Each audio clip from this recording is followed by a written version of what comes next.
예수님께서 중풍병으로 고생하고 있는 사람을 고쳐주셨죠. 보지 못하는 인생을 보게 하셨고요. 듣지 못하는 정말 아픈 인생을, 그리고 듣지 못해서 너무나도 불편한 점이 많이 있는 사람을 고치셨습니다. 이런저런 병으로 고생하는 인생들을 예수님께서 고쳐주셨습니다. 병자를 고치시는 능력의 예수님이셨죠. 또 예수님께서 오병이어로, 그러니까 도시락 하나로 수만 명의 사람들을 기적적으로 먹이셨습니다. 예수님께서 행하신 기적이죠. 무리를 걸으시고요. 예수님께서 이 땅에서 이런저런 기적을 행하시는 능력의 예수님이셨습니다. 예수님께서 창조자의 능력으로 기적을 행하실 때 그 현장에 늘 누구가 함께 있었어요? 예수님의 제자들이 함께 있었습니다. 예수님의 제자들이요, 예수님께서 행하시는 많은 기적들을 보면서 정말 감탄을 했을 것입니다. 이야, 예수님 저렇게 귀한 능력을 행하시는구나. 그러니까 제자들의 마음속에 예수님은 어떤 예수님이십니까? 능력의 예수님이셨습니다. 어떤 것도 우리 예수님께서 능력으로 역사하시는 능력의 예수님이 제자들의 마음속에 딱 새겨진 거예요. 도장을 찍듯이, 스탬프로 딱 찍듯이 예수님, 능력의 예수님이시지. 이렇게 제자들의 마음속에 능력의 예수님이 각인되어졌습니다. 유월절을 맞이해서 예수님께서 제자들과 함께 예루살렘에 올라가셨습니다. 제자들은 마음속에 막 쿵당쿵당합니다. 뭐냐? 이제 예수님께서 예루살렘에서 이 이스라엘 하나님의 백성들을 속국으로 삼고 있는 이 로마 제국을 다 물리치고 이제 드디어 이스라엘을 회복시킬 것을 제자들은 기대하고 있었습니다. 야, 드디어 이제 이때다. 이때 드디어 이 나라를 해방시키실 거야 라는 기대감으로 충만했습니다. 이제 나는 이제 어떤 일을 하게 될 것인가 기대했겠죠. 나름대로 나는 내무부 장관, 무슨 장관 다 나름대로 기대를 했을 것입니다. 기대감에 충만해 있는데, 그런데 갑자기 예수님께서 성전을 지키는 파수병들에 의해서 체포되어 가셨습니다. 얼마나 황당했겠어요. 제자들은요, 예수님을 능력의 예수님, 언제나 늘 병자들을 고치시고 기적의 기적을 베푸시는 능력의 예수님이라고 확신하고 있었는데, 그리고 예루살렘에서 이제 귀한 역사, 이제 해방의 역사가 예수님에 의해서 이루어질 것이라고 확신하고 있었는데 어떻게 되셨어요? 예수님께서 성전을 지키는 이 파수병들에 의해서 체포되어 가시다니 도저히 믿겨지지 않는 일이 일어났던 것입니다. 충격이었습니다. 도저히 일어날 수 없는 일이 일어난 것이죠. 제자들은 다 충격을 받았죠. 그렇지만 제자들은 예수님께서 체포되어 너무나도 무능력하게 잡혀졌다는 그 충격으로부터 마음을 추스리고, 그래도 예수님께서는 이제 예수님을 체포해간 모든 사람들 다 물리치시고 우리 앞에 짜자자잔 나타나실 것이라고 확신했습니다. 다시 믿음을 붙잡은 것이죠. 그런데도 불구하고 예수님은 짜자잔 하고 나타나지 않으시는 거예요. 예수님은 졸지에 이 산헤드린이라고 하는 사람들 앞에서 신문을 당하고 계셨고요. 신문을 당하신 다음에는 이제는 이 로마 총독 앞에 또 신문을 당하시고, 그리고 국가 내란죄, 국간을 전복하려는 반란죄라고 하는 제목의 사형 언도를 받으셨습니다. 사형 언도를 받으시는데도 예수님께서는 전혀 무능력하게 그대로 계셨어요. 제대로 답변도 못하시고요, 항변도 못하시고요, 어떤 기적도 행하지 아니하시고요, 무능력하게 예수님께서 사형 언도를 받으셨습니다. 얼마나 제자들이 낙심하고 낙마했겠습니까? 아니, 능력의 예수님께서 뭐 하고 계신 거야? 너무나도 낙심되어지고 낭망되어졌습니다. 왜 이러시는 거야? 낙심되어졌습니다. 그럼에도 제자들은 다시 낙심에 빠지는 자기의 마음을 추스려서 예수님께서 그래도 역사하실 거야 라고 기대를 붙잡죠. 다시 마음을 추스리고 예수님께서는 능력을 행하실 거야. 이제 예수님께서 행하실 능력을 다시 붙잡아 보려고 애를 썼습니다. 그런데 어떻게 되어졌습니까? 예수님은 어떤 일도 행하지 못하시고 골고다라고 하는 사형장까지 십자가를 메고 가셨고, 그리고 십자가에 달려 돌아가셨고, 그리고 졸지에 그의 시신이 돌무덤에 안장되어졌습니다. 제자들이 얼마나 실망했겠습니까? 다 끝이 났습니다. 우리가 기도했음에도 불구하고 우리를 공격하는 세력 앞에서 예수님께서 아무 일도 못하시는 것처럼 느껴질 때가 있습니다. 내가 예수님 앞에 그 정도 예배드리고 기도하지 않았습니까? 그런데 예수님, 능력자라는 예수님 왜 아무 일도 못하고 계십니까? 이러한 실망에 사로잡혀 계십니까?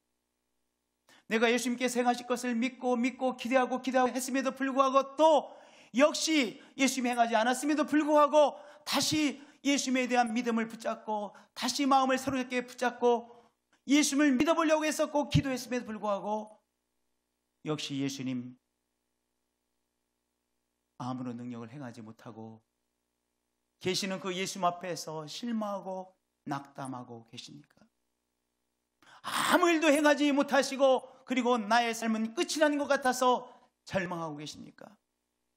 오늘 그 인생에게 주시는 하나님의 말씀, 오늘 우리가 봉독한 바로 본문의 말씀입니다. 능력의 예수님께서 졸지에 성전 파수병들이 체포당하셨고 신문 받으셨지요. 그리고 이 사형틀 십자가에서 처형당하시고 그리고 돌무덤에 안장되셨죠. 여기서 만약 예수님의 삶의 이야기가 끝이 났으면 마가복음은 15장으로 끝이 나는 겁니다. 그렇죠? 그러면 이 마가복음은 15장으로 끝이 나는 것이죠. 그런데요, 마가복음 15장으로 끝나지 않고 예수님의 삶의 이야기는 마가복음 16장으로 계속되어집니다. 예수님의 삶의 이야기는 또한 이 마가복음 15장 그리고 16장으로 끝나지 않고 사도행전으로 이어지고 계속되어집니다. 예수님의 삶의 이야기는 교회 역사를 통해서 오늘까지 계속되어지고 있습니다. 예수님께서 잡히시고 그리고 십자가상에서 돌아가시고 그리고 저 돌무덤에 안장되어진 것으로 끝이 나는 것이 아니라 예수님의 삶의 이야기가 마가복음 16장으로 계속되어지고 있고 사도행전으로 계속되어지고 있고 오늘까지 지금 이 시간까지 우리들 가운데서 예수님의 삶의 이야기가 계속되어지고 있는 것입니다. 왜 그래요?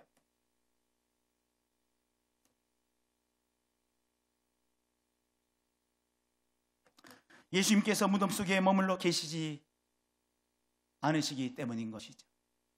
저를 따라서 고백해 주시길 바랍니다. 예수님께서 무덤 속에 머물러 계시지 않으십니다. 예수님께서 무덤 속에 머물러 계시지 않으십니다. 마가복음 16장을 보면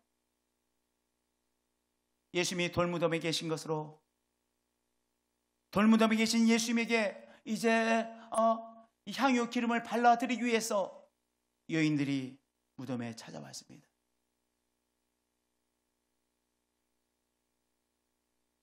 이제 이 무덤에 가까이 왔는데 여인들이 깜짝 놀랐어요. 왜냐? 이 돌무덤에 이 돌로 앞이 막혀 있는데 이 돌무덤이 굴려져 있었기 때문입니다. 얼마나 놀랐겠어요? 여러분들, 무덤이 열려 있다 얼마나 놀랐겠어요? 놀라서 찔찔물 오른 이들이 이제 천천히 무덤 안으로 들어갔습니다. 무서워하며 무덤 안으로 들어갔습니다. 예수님의 시신이 안치되어 있을 그 자리에 예수님의 시신은 없고 무엇이 있었습니까? 천사가 그 자리에 있었습니다. 소스라쳐 놀랐죠. 소스라쳐 놀래는 여인들에게 말씀하십니다. 천사가 말했습니다.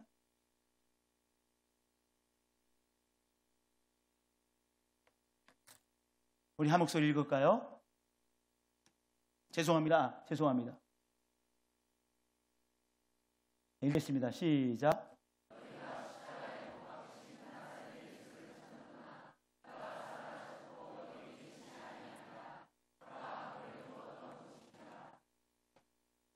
여러분들, 천사가 이야기한 것은요, 우리 예수님께서 그 무덤 속에 계시지 않는다는 사실을 말했습니다. 예수님의 시신이 계셨던 곳을 바라봐라.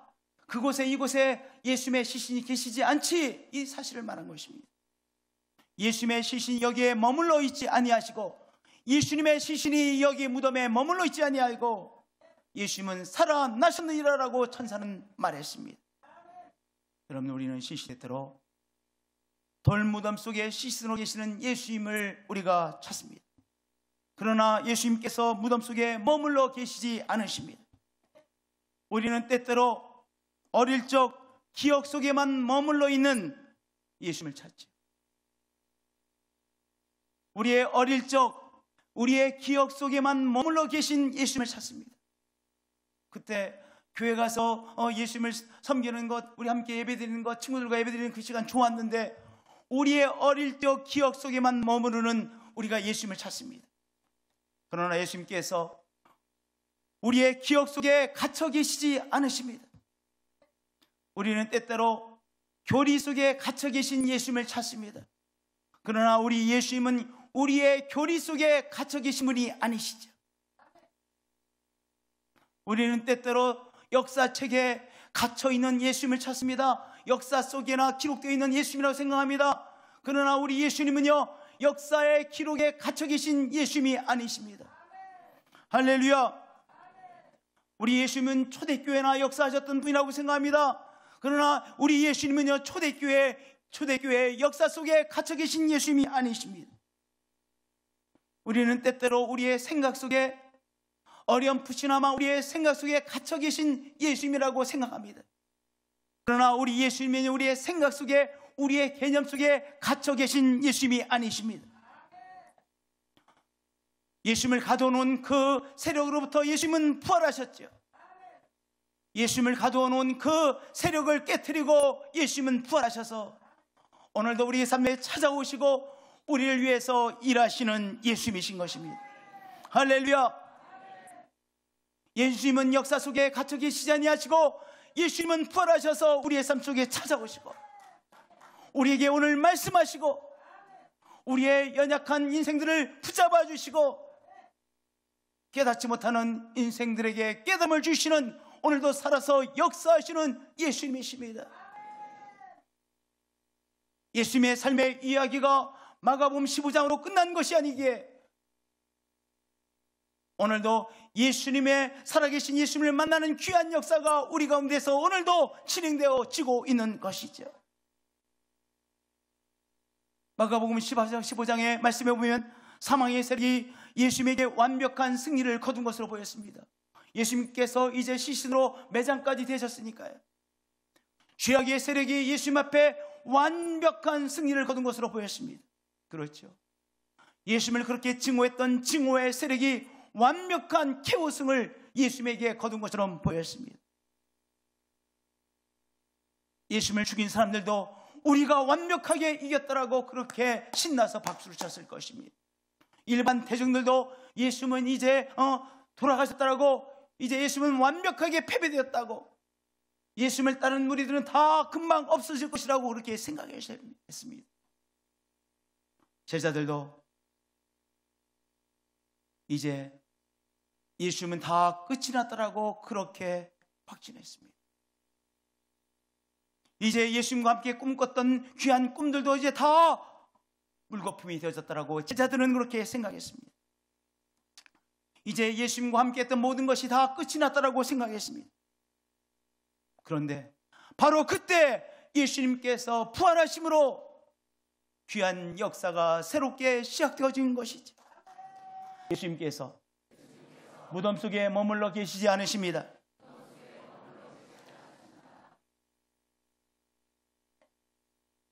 다시 한번 저를 따라해 주시기 바랍니다. 예수님은 본질적으로 사망의 세력에 매어 있을 수 없는 분이십니다.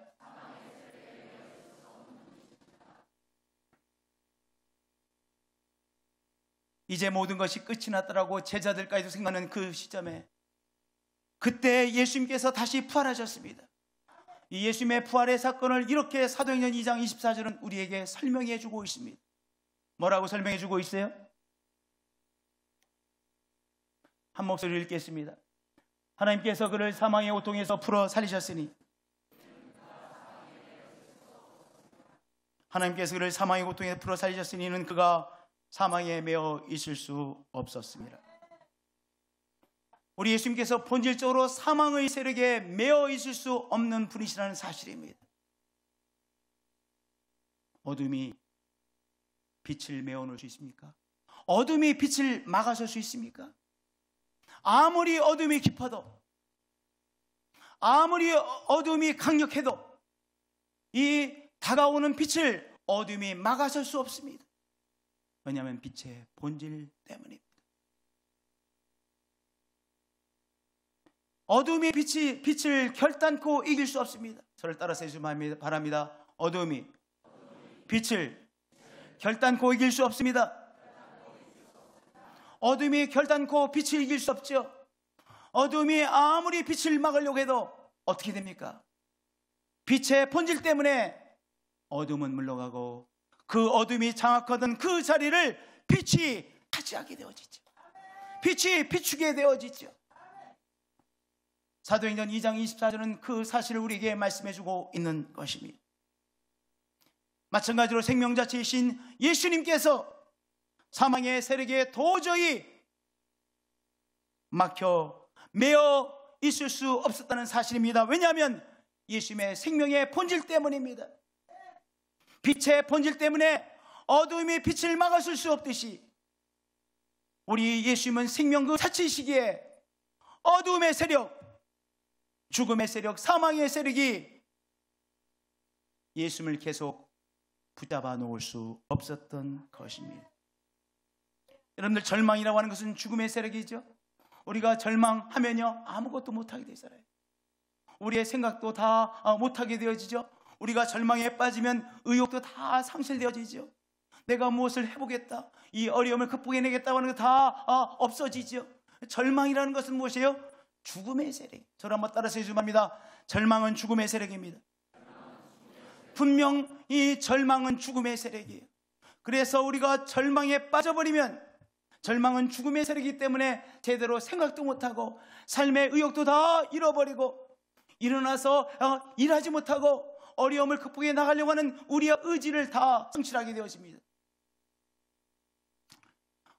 우리 안에 계신 예수님도 때때로 절망이라는 사망의 세력 앞에 사로잡혀 꼼짝하지 못하는 것을 느낄 때가 있어요. 내가 예수님을 섬김에도 불구하고 내가 계속해서 절망이라고 하는 이 죽음의 세력, 나로 하여금 꼼짝하지 못하게 하는 이 사망의 세력, 내가 예수님을 섬김에도 불구하고 내 안에 계신 예수님이 절망의 세력 앞에 꼭 사로잡힌 것처럼 느껴질 때가 있습니다. 그러나 우리 안에 계신 예수님은 절망이라는 사망의 세력에 붙잡혀 계실 수 없습니다. 왜 그래요? 왜냐하면 바로 예수님은 본질적으로 절망이라는 사망의 세력에 계속해서 잡혀 있을 수 없는 생명의 주님이시기 때문인 것입니다. 우리 주 예수님께서 우리 안에 주님으로 계십니다. 누가 계세요? 우리 안에 바로 절망의 세력을 물리치시는, 절망의 세력에 사로잡힐 수 없으신 예수님께서 우리 안에 계십니다. 그러므로 우리 속에 있는 절망의 세력은 풀려지고 말 것입니다. 우리 속에 있는 절망이라는 세력은 물러갈 수밖에 없게 되어지는 것입니다. 왜냐? 우리 안에 계신 바로 예수님께서 이 절망의 세력을 풀어 승리하시기 때문인 것입니다. 어떤 절망이 여러분들을 괴롭히고 있습니까? 어떤 절망의 세력이 여러분으로 하여금 삶의 의욕을 자꾸 잃어버리게 만듭니까? 어떤 절망의 세력이 여러분을 자꾸 밑으로 잡아다니고 있습니까? 우리 안에 절망의 세력을 물리치시는 바로 예수님이 우리 안에 계심을 이 시간 믿으시길 바랍니다. 그것이 바로 부활의 신앙입니다. 절망의 세력이 때때로 온전한 승리를 거둔 것처럼 보이죠. 한순간, 잠깐입니다. 그러나 우리 예수님, 우리 안에 계신 예수님은 이 절망의 세력이라고 하는 죽음의 세력에 결단코 붙잡혀 계실 수 없는 분이시죠. 생명 그 자체이시기 때문입니다. 그렇기 때문에 우리 안에 계신 주님으로 인하여 우리가 절망의 세력을 물리치고, 아니 예수님께서 물리쳐 주시고 우리가 다시 일어날 것입니다. 그것이 부활 신앙입니다. 부활의 체험인 것입니다. 오늘 그 귀한 역사가 일어나시는 이 귀한 부활의 아침이 되어지시기를 축복드립니다. 여러분들, 미움이라고 하는 것, 그것도 사망의 세력이죠. 우리가 어떤 사람을 미워하면, 어떤 사람을 증오하면 무엇이 마비되어져요? 판단력이 마비되어져요. 생각이 잘 되지가 않아요. 올바른 판단력이 잘 되지 않습니다. 분명히 미움이라고 하는 것은 어떤 세력이에요? 미움이라고 하는 것은 죽음의 세력입니다. 죽음이라는 게 뭡니까? 꼼짝하지 못하는 것이 죽음이잖아요. 우리가 어떤 사람을 미워하고 증오하면요, 우리 머리가 잘 안 돌아가요. 제대로 판단력이 돌아가지 못해요. 제대로 한 단계 한 단계 생각을 하지 못합니다. 분명히 미움은 무슨 세력입니까? 죽음의 세력입니다. 사망의 세력입니다. 우리가 때때로 우리가 주 예수님을 믿음에도 불구하고 우리 속에 계신 예수님도 미움이라고 하는 이 세력 앞에 꼼짝하지 못하는 것 같아요. 왜냐? 우리가 계속 미워해. 내가 내 안에 예수님을 모시고 있음에도 불구하고 내가 계속 미워한다면 예수님이 내 속에서 아무 일도 못하시는 것 아니겠어요? 그러나 예수님은 미움이라고 하는 이 죽음의 세력을 물리치시는 분이십니다. 우리 안에 계신 예수님은 우리 속에 있는 이 미움이라는 이 절망, 이 죽음의 세력을 어떻게 해요? 그 세력을 풀어내시는 분이시죠. 물리치시는 예수님이시죠. 왜냐하면 예수님은 미움이라는 이 죽음의 세력, 사망의 세력에 붙잡혀 계실 수 없는 분이시기 때문입니다. 우리 안에 누가 계세요? 주님이 계세요. 주 예수님이 계십니다. 미움이라는 세력에 붙잡혀 있을 수 없으시는 주 예수님이 우리 안에 계십니다. 이것을 정말로 믿으시죠? 바로 그 믿음이 부활 신앙입니다. 내 안에 주 예수님께서 계심으로 내가 더 이상 이 미움이라고 하는 죽음의 세력에 사로잡힐 수 없습니다. 내가 이 미움, 증오라고 하는 그 사람 생각만 해도 내가 자꾸 나의 생각에 사로잡히는 이 미움이라고 하는 증오라고 하는 이 죽음의 세력이 결단코 나를 붙잡을 수 없는 이유는 주님께서 이 미움이라는 죽음의 세력에 사로잡힐 수 없기 때문입니다. 그분이 내 안에 계시고 그분이 이 미움이라는 세력을 풀어 살려 내십니다. 우리 예수님께서 미움이라는 이 죽음의 세력을 풀으시고 살아나시고 그리고 나도 미움이라는 세력부터 풀어주실 것을 믿습니다. 그 믿음이 뭐예요? 부활 신앙입니다. 이 부활 신앙으로 미움이라고 하는 죽음의 세력을 물리치시는 여러분들이 되어지시길 축복드립니다. 자유함을 얻는 여러분들이 되어지시길 축복드립니다. 이 부활의 아침에 미움이라고 하는 그 어둠의 세력, 죽음의 세력부터 자유케 되시는 살아나시는 여러분들이 되어지시길 축복드립니다. 할렐루야. 악한 습관, 죽음의 세력입니다. 여러분들, 악을 행하는 것은 죽음의 세력이에요. 여러분, 악을 행하는 것은 자해입니다. 자해. 스캔들이라고 그러죠. 스캔들이라는 단어가 헬라에서 온 단어인데요, 걸려 넘어지다는 의미를 갖고 있습니다. 가만히 보세요. 우리가 한번 잘 생각해 보면요, 왜 거기에 걸려 넘어졌지? 근데 걸려 넘어진 것을 보면요, 아니 그 사람 왜 그러는 거야? 스스로 자기 무덤을 자기가 판 거예요. 그러니까 결국 이 악을 행하는 것은요, 자기가 자기 생명을 죽이는 것입니다. 가만히 보면 자기가 돈을 내고 술을 사서 술을 마십니다. 자기가 그렇게 어렵게 정말 얻은 돈을 가지고 자기가 그 돈을 많이 내고 술을 사서 자기 몸을 그렇게 해하는, 또 자기의 정신을 그렇게 해하는 술을 계속 마셔야 됩니다. 여러분, 자해 아닙니까? 도박, 자해이죠. 스스로 자기 자신을 죽이는 거예요. 악한 습관 모든 것은 뭡니까? 스스로 자기 자신을 죽이는 자해입니다. 그러니까 무슨 세력입니까? 죽음의 세력입니다. 우리가 하나님의 말씀을 지켜야 될 이유가 있습니다. 저는 어렸을 때부터요, 담배 피는 사람이 이해가 되지 않았어요. 왜냐하면 담배를 제가 왜 안 피웠냐면, 담배를 피는 것은 나쁘다 이렇게 욕까지만 들었으면 제가 폈을 거예요. 근데 담배를 피우면 내 건강이 안 좋대. 그 담배를 한 번만 펴도 내 목숨이 한 10년씩은 줄어들 것 같더라고요. 그래서 저는 제가 의도적으로 제가 제 마음에 동의를 해서 저는 담배를 안 폈습니다. 내가 나를 왜 죽입니까? 살기도 바쁜데. 그래서 저는 어렸을 때부터 담배를 안 피웠어요. 우리가 하나님의 말씀을 왜 지켜야 됩니까? 우리가 우리 자신을 자해하지 않고 이 귀한 생명, 하나님께 주신 생명을 자해하지 않고 제대로 이 땅에서 살기 위해서 하나님의 말씀을 지키는 거예요. 하나님의 말씀을 지켜서 우리의 생명이 오래 사는 것뿐만 아니라 우리가 인간관계를 잘 행복한 관계로 자꾸 갖고 나가려고 애쓰는 것이죠. 한마디로 말하면 내가 악한 습관을 끊고 생명의 말씀을 지키고 악한 습관을 끊는다는 사실은 뭐예요? 내가 자해 행위를 피한다는 거예요. 그럼에도 불구하고 내가 내 스스로 나의 생명을 해하는, 가해하는, 자해하는 그 일을 계속합니다. 내가 예수님을 섬김에도 불구하고 우리 예수님께 내 속에서 아무 일도 못하신 것처럼 느껴질 때가 있어요. 예수님 뭐 하고 계십니까? 내가 그때 술 좀 먹지 못하도록 나에게 뺨을 한번 쳐주시든지 그러시죠. 내가 그때 도박을 하지 못하도록, 아직도 정신 못 차리고 도박할 때 내 손가락 하나라도 좀 부러뜨려 주시죠.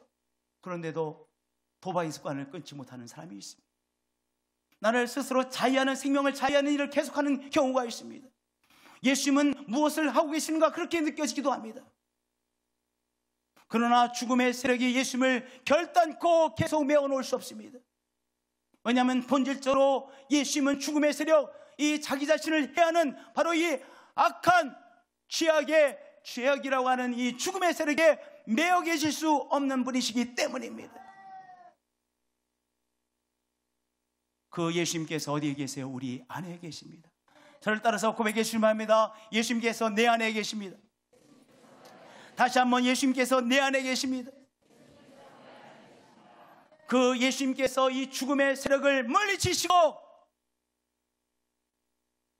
살아나신 것이죠. 그렇게 내 안에 계신 주 예수님께서 내 속에 있는 이 악한 습관이라는 죄악된 삶이라고 하는 이 죽음의 세력을 풀어 나를 살리실 것입니다. 오늘 이 귀한 것을 믿는 것이 바로 부활신앙입니다. 오늘 이 부활신앙을 가지시고 이 부활신앙의 실제를 체험하시는 여러분들이 되어주실 축복드립니다. 병 많은 죽음의 세력이죠. 그렇죠. 병 많은 죽음의 세력이죠. 내가 예수 그리스도를 믿는 사람임에도 불구하고 병마라고 하는 죽음의 세력에 사로잡혀 계속해서 아파하고 정말 제대로 살지 못하는 경우가 있습니다. 그러나 우리가 무엇을 하셔야 됩니까? 병마라고 하는 죽음의 세력이 우리를 병마라는 죽음의 세력이 예수님을 계속해서 사로잡을 수 없다는 귀한 사실이죠. 이것이 분명히 사실이죠. 병마라는 죽음의 세력이 예수님을 계속해서 붙잡을 수 없습니다. 본질적으로 예수님은 생명 자체이시기 때문이죠. 본질적으로 예수님은 이 병마라는 죽음의 세력을 물리치시고 부활하신 분이시죠. 그 주님께서 우리들 속에서 역사하십니다. 병마라는 죽음의 세력을 몰아내시는 분이시죠. 이 귀한 사실을 믿으시죠? 부활하신 예수님께서 내 속에 있는 이 병마라는 죽음의 세력을 물리치시고 나를 다시 일으키십니다. 나를 승리케 하십니다. 바로 그것이 부활신앙인 것입니다. 이 부활신앙으로 승리하시는 한 분 한 분들이 되어지시기를 축복드립니다. 세 번째로 우리가 겪고 있는 고통은 산고입니다. 우리가 겪고 있는 고통은 산고입니다. 우리가 겪고 있는 고통은 사망의 고통이 아니라 무슨 고통이에요? 산고예요, 산고. 우리가 고통을 겪을 때 다 어떤 고통으로 여깁니까? 아이고, 죽었구나, 이렇게 여겨집니다. 그것이 육체적인 질병이든 또는 가정에서의 불화이든 또는 생업에 너무나도 어려운 경제적인 어려움이든 모든 고통은 우리에게 무엇으로 느껴지느냐? 사망의 고통으로 느껴져요. 그래서 우리의 어떤 고통을 겪게 되면요, 잠을 못 자요. 잠을 못 자. 눕기만 하시면 잘 주무시는 분들 정말로 행복하신 분들이에요. 아니, 고통이 있으시면, 걱정이 있으면 그렇게 주무실 수 있으시겠어요? 그렇죠? 때로 우리가 잠을 못 잘 때가 있어요. 어떤 일이 자꾸 내 삶에 고민이 돼서 어려움이 되어서 그 고통으로 인해서, 그 문제로 인해서 내가 잠을 제대로 못 잘 때가 있어요. 그런 어려운 시간이 있습니다. 어떤 고통이든 그 고통이 우리에게 무엇을 느껴집니까? 사망의 고통으로 와닿습니다. 나의 삶의 이 어려움을 인해서 엉망이 되어지겠구나. 어떤 지금 해결되지 않은 문제가 있습니다. 해결되지 않은 이 문제 결국은 해결되어지지 않겠구나라고 생각되어집니다. 그렇죠? 우리에게는 어떤 습관이 있습니까? 최악의 경우를 자꾸 상상하는 습관이 있습니다. 우리도 모르게 자꾸 최악의 것을 상상하게 되어집니다. 직장을 잡지 못한 젊은이가 나는 영원토록 나는 제대로 된 직장을 잡을 수 없겠구나라고 자꾸 생각합니다. 병에 걸린 사람이 이 병이 점점 심해서 내가 쓰러지겠구나라고 생각합니다. 뭐냐? 우리에게 온 이 어려움, 고통을 무슨 고통으로 우리는 결론을 내버립니까? 사망의 고통으로 여기는 성향이 있습니다. 그렇죠? 그런데 우리 예수님께서 사망의 고통을 무슨 고통으로 바꾸셨습니까? 산통으로 바꿔주신 것입니다. 하나님께서 그를 사망의 고통이라는 단어는 오딘이라고 하는 단어입니다. 특별히 이 사망의 고통이라는 이 고통이라는 단어는 오딘이라는 단어인데, 이 오딘이라는 단어는 어떤 의미를 갖고 있느냐? 산통이라고 하는 의미를 갖고 있습니다. birth pain입니다. 엄마가 이제 이 태아를 생명을 낳을 때 겪는 그 고통, 산통이라고 하는 의미를 갖고 있습니다. 오딘입니다. 우리 예수님은 어떤 분이십니까? 이 사망의 고통을, 우리가 잠 못 이루는 사망의 고통을, 아무리 생각해도 길이 보이지 않는 그 사망의 고통을 어떤 고통으로 바꾸셨습니까? 산통으로 바꿔주신 분이십니다. 산고로 바꾸시는 예수님이신 것입니다. 여러분들, 기다림이라는 것 얼마나 어렵습니까? 어떤 좋은 결과를 기다리고 있습니다. 그런데 좋은 결과가 계속해서 오지 않아요. 그 기다림도 참으로 지겹고 어렵습니다. 그렇죠? 육체적인 고통은 얼마나 어렵습니까? 장로님 두 분이 서로 말씀하시더라고요. 제가 교육전사를 있을 때인데요, 한 장로님이 육체적인 고통이 더 힘들어 그랬더니 한 장로님이 정신적인 고통이 더 어려워. 두 분이 서로 싸우시는 거예요. 그러다가 두 분이 그러면 막 싸우시는 거예요. 육체적인 고통이 더 어려워, 정신적인 고통이 더 어려워. 다 어렵죠. 고통 중에 더 어려운 고통이 어디 있습니까? 다 속된 말로는 미치고 팔뚝 뛸 것 같습니다. 속으로는. 그런데 예수님은 어떤 분이십니까? 사망의 고통을 어떤 고통으로? 산통으로 변화시켜 주시는 분이시죠. 오늘 어떤 기다림이라고 하는, 기다려도 좋은 결과가 아직까지 오지 않은 기다림이라는 고통 속에 계십니까? 육체적인 질병이라고 하는 너무나도 힘든 고통을 통과하고 계십니까? 정신적인 고통이라는 고통을 통과하고 계십니까? 그 고통들이, 그 고난이, 역경이 사망의 고통이 아니라 어떤 고통? 바로 새 생명을 낳기 위한 산고라는 사실을 깨달으셔야 되는 것입니다. 왜냐하면 예수님께서 사망의 고통을 무슨 고통으로 바꾸셨어요?